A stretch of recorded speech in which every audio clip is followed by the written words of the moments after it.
Welcome back and thank you for joining me. So in these next videos, we're going to be talking about series now. Series are connected to sequences, but what it is a series is the sum of the terms of a sequence. All right, so there's two types of series we're going to be talking about. Finite, which means it has an end, and infinite, which means it does not have an end. It keeps going forever. We're not going to talk about infinite ones for a couple of days here. We're going to focus all on finite, where we know that the series is ending. So of course you're familiar with the term arithmetic. So in arithmetic, series means you take an arithmetic sequence, so when you're adding or subtracting between your terms. But notice now, we're not just separating terms with commas. Now we're adding the terms up. That's what a series means. So we do have a new formula that we're going to have to know. This formula right here, which will give us the sum of the terms. All right. Now, of course, don't be too afraid. You are going to get this on the formula sheet for the test. So as long as you recognize what it is, you are going to be absolutely fine for your test. So I want you to notice the things that you need. You're going to need to know the number of terms you're talking about. You're going to need to know the first term and the last term. Those are the three pieces you need to calculate the sum of any arithmetic series. So these first ones, I gave you everything that you need. I just want to show you the practice of plugging everything in. So, number of terms. Well, here, I know you can actually see the number of terms. You have 1, 2, 3, 4, 5, 6 terms. So n is going to be 6. My first term is obviously 3. And my last term is 38. So this is one of those instances. Of course, it's never going to be this easy, but I want you to see just how to plug these things in. So the summation formula. Okay, to sum those things, n over 2, so 6 over 2, first term plus the last term. All right, so let's plug that into our calculator and see what we get. So we have 6 over 2. Here, I'm going to put that in parentheses. 6 over 2 times 3 plus 38. So you can plug it in just like that to the calculator, and you're going to get 123. So these calculations really aren't that bad. Okay, when you're finding the sum of an arithmetic sequence, it's really not a horrible calculation that you're having to do. Now let's take a look at this one. So again, those are the things I need to label. N, and I count 1, 2, 3, 4, 5, 6, 7 terms. The first term, which is 5. My last term, which is negative 19. So what is my sum going to be? Well, my sum is going to be n divided by 2. The first term, which is 5, plus the last term. Well, plus a negative 19 is really just minus 19. And of course, if you just plug that straight into the calculator, 7 halves, then 5 minus 19. If you just plug it right in, you get your negative 49.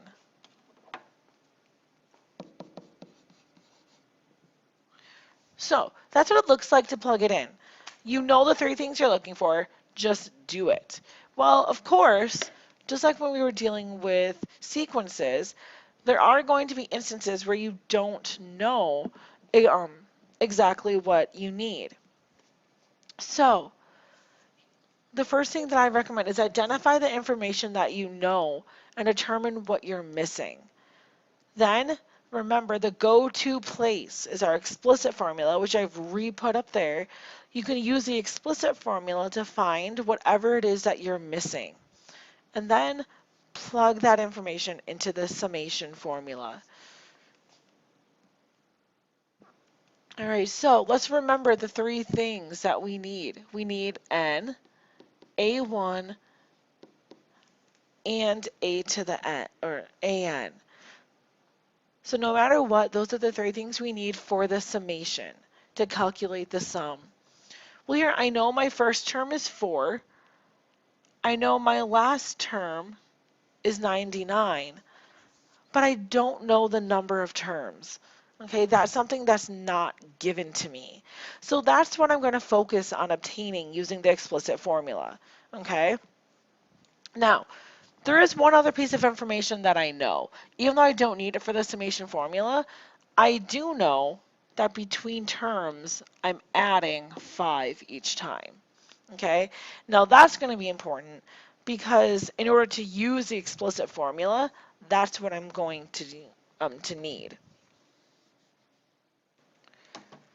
So to get the number of terms, I'm going to plug everything into that explicit formula.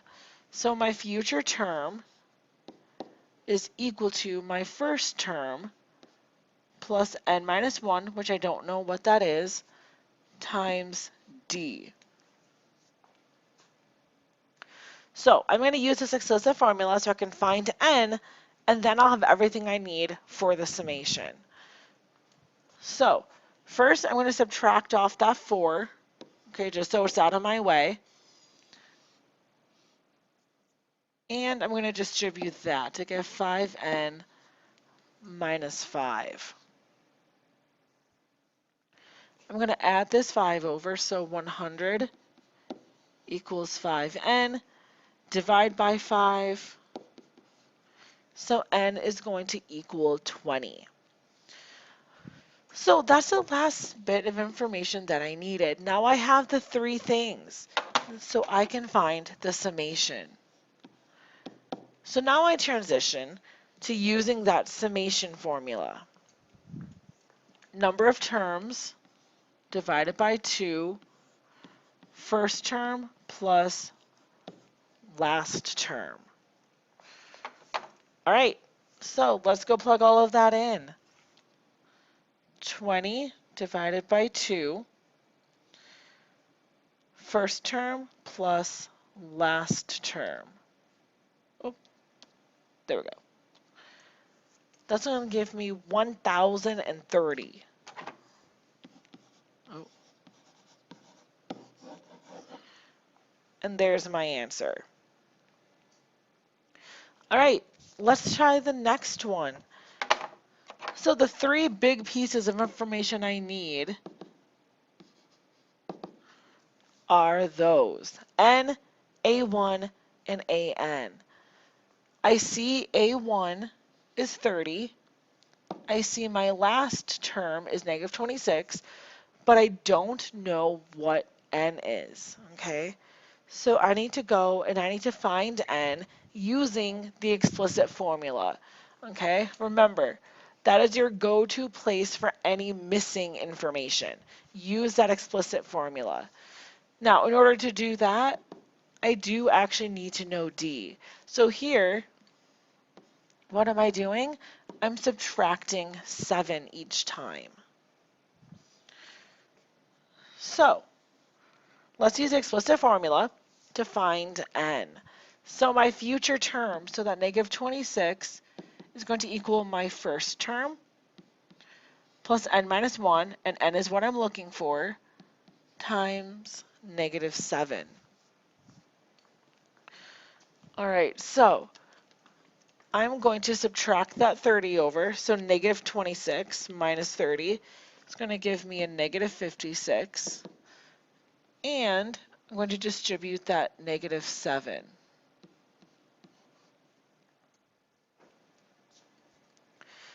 I'm going to subtract that 7 off now, so I get negative 63 equals negative 7n, and now divide by 7. Or sorry, divide by negative 7. And that's going to give me an n of 9. So now I have that last bit of information that I need. I know that n is 9. So now I can use my summation formula. So summation formula, number of terms divided by 2, is equal to the first term plus the last term. Well, plus a negative 26 is just minus 26. And let's plug all that into the calculator. 9 divided by 2, 30 minus, oh, that should be a 30, minus 26 gives me 18.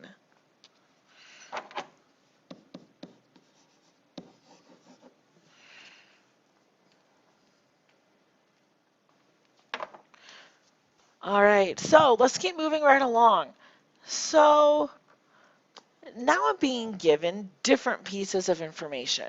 All right, so my ultimate goal here is I still need N, A1, and AN. Those are the three things that I'm going to need to use the summation formula. This time I know that N is 12, I know that A1 is 1, but I don't know AN, okay? That is the mystery this time. So this time, I'm going to use the explicit formula to find that, okay? So my explicit formula is still the go-to place for any missing information. This time I'm just finding a different piece of missing information. Well, when you use the explicit formula, you still are going to need D. And in this case, how am I going from term to term? Well, I'm adding 2.5. So let's do the same steps we did last time, just finding this alternative piece of information. I need to know that future term, so I need to use the explicit formula. A1 plus N minus 1 times D. That whole thing can actually just be typed into the calculator. So 1 plus 12 minus 1 times 2.5. That's going to give me 28.5. So my AN is 28.5. Now I have everything that I need. Okay, so now I'm going to transition, and I'm going to use the summation formula. Number of terms divided by 2 times A1 plus AN. All right, so let's go back and calculate that out. 12 divided by 2, 1 plus 28.5. That's going to give me 177 for my total.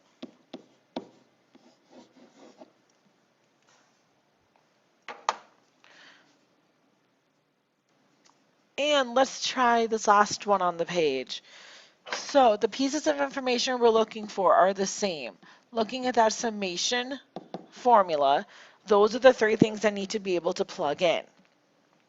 So I know N is 10, it gives me that. I know A1 is 20, but now I need to know AN, okay? So because there's a piece of information I'm missing, I know I'm going to use the explicit formula to find that piece of information. To use the explicit formula, I am going to need to know D. All right, so what am I doing to go from term to term? I'm going from 20 down to 18.3. Okay, so 20 down to 18.3. So I know my D is negative, okay, because I'm going down. But let's really quickly use the calculator to figure out what that would be. So what's that difference? I'm subtracting 1.7 each time. Okay, a future term minus a term you're on, that's going to give you that common difference. Just like for a geometric one, your future term minus the term you're on, or divided by the term you're on, gave you that ratio. So we're looking at negative 1.7 as our difference. And we need to use that information to find AN. So now I'm going to use that explicit formula. A1 plus n minus 1 times the common difference of negative 1.7. Let's plug all that into the calculator to find that future term. So 20 plus n minus 1 times that common difference of negative 1.7. And that gives me 4.7. So my future term is 4.7. So now I have all three pieces of information that I need. So now I'm ready to use my summation. Number of terms divided by 2, first term plus last term. And I'm going to type all of that into the calculator.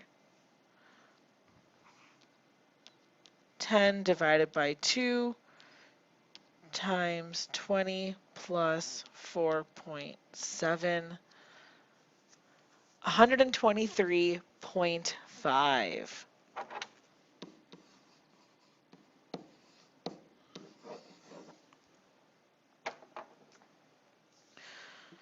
All right, so let's transition before we end to a couple of word problems.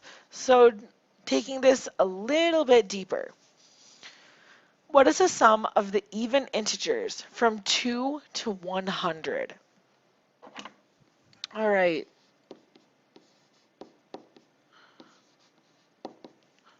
So what are we talking about here? Well, we're talking about this sequence. The even integers from 2 all the way up to 100. So I know my first term is 2 and that my last term is 100, but I don't know how many terms that is, okay? So remember, if there's anything that you're missing, go to the explicit formula, okay? So to use explicit formula, I'm going to also note D. Well, I think if we're talking about even integers, you guys will pretty easily see that my D is 2. I'm adding 2 each time. So let's use the explicit formula to find what n is, okay? So explicitly, I know the future term equals the first term plus I don't know n, but I know d. So remember, you always use explicit formula when you're missing a piece of information. I'm going to subtract that 2 off and distribute that 2. Add 2 over, divide by 2 to get that n is 50. So I have everything I need now. I have those 3 pieces of information. Now I'm ready to use my summation formula. N divided by 2, A1 plus AN. So let's plug all that in. 50 divided by 2, 2 plus 100, and I get 2,550 to be the total.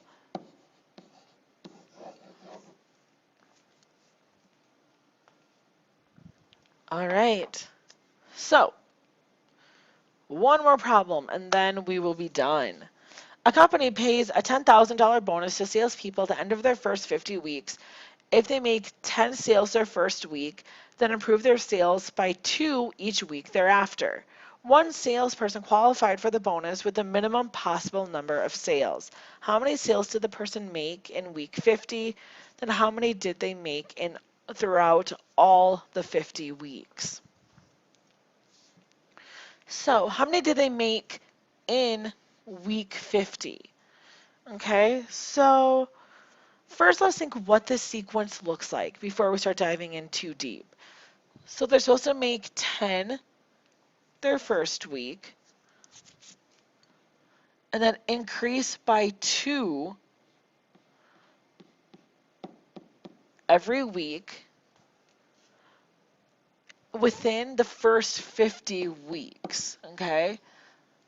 So basically what the problem has done is it's helped you identify the piece of information that you need, okay? Because for our formula to do the summation of all 50 weeks, we need N, A1, and AN. What they've done is in asking us what the total was in week 50, is they're prompting us to find that AN first. So they actually kind of helped us piece together the information that we need, because we know the 50, we know the 10. This question right here is going to give us AN. And of course, for these summations, whenever there's a piece of information that I don't know, I go to my explicit formula. Obviously, D is going to be 2. So, using my explicit formula, that last term is going to be A1 plus N minus 1. Oh, and I apologize. A1 is 10. N minus 1 times that difference of 2. So how many sales did he have to make in week 50? Well, let's calculate it. 10 plus 50 minus 1 times 2. So in week 50, he made 108 sales. Okay, so that's our last value. So now, how many did he have to make throughout all 50 weeks? Well, that is going to be our summation formula now. Number of terms divided by 2, first term plus last term. So to be eligible for this bonus, let's finally see how many sales he needed. 50 divided by 2, 10 plus 108. So throughout the 50 weeks, he had to make 2,950 sales. Okay, so almost 3,000 sales in order to qualify for that bonus. All right, well, there you have it, your first day of arithmetic series. So, in your summary, again, just find something that you want to reiterate to me, or something you need to ask me, just whatever it is, make sure you have something written there, and then come back ready to do your practice work.